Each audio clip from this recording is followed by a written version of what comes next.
আজকের পাঠ মাকে দেখার জন্য ব্যাকুলতা। শ্রী রামকৃষ্ণ এক মনে মা কালীর পুজো করতে লাগলেন।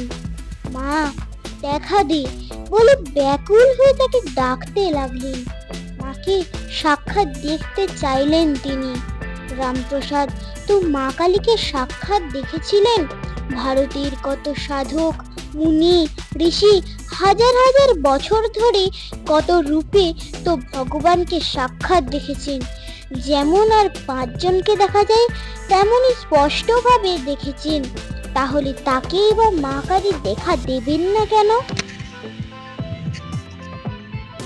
মা যে প্রতিমায় এসে তার পুজো নিচ্ছেন তা অবশ্য তখনই তিনি টের পেতেন, কিন্তু শুধু ওতে তার মন ভরল না।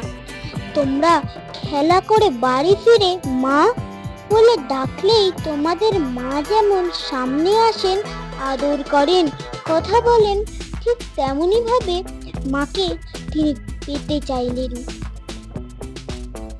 মায়ের দেখা পাওয়ার জন্য পুজোর সময় ছাড়াও অন্য সময় সর্বদা তিনি মায়ের চিন্তা করতেন, দিন রাত করতেন, রাত্রে ঘুমোতেনও না।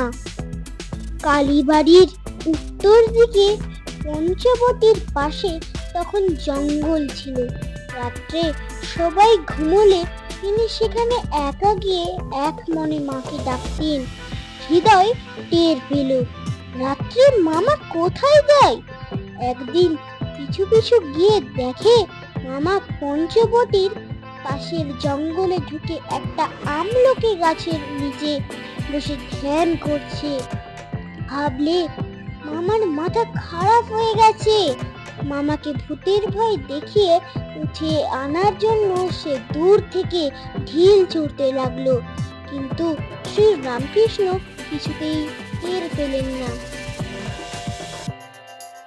এক মনে ভগবানের চিন্তা করতে বসলে তার তো বাইরের হুঁশই থাকে না। সেই ছেলেবেলা থেকেই তো এরকম হয়। মামা কোথা গেল এই নিশীথ সময়? জঙ্গলে মামা বসে। হৃদয় দেখিল পাগল হয়েছে মামা। হৃদয় ভাবিল ভয় দেখাইতে ঢিল ছুঁড়িতে লাগিল।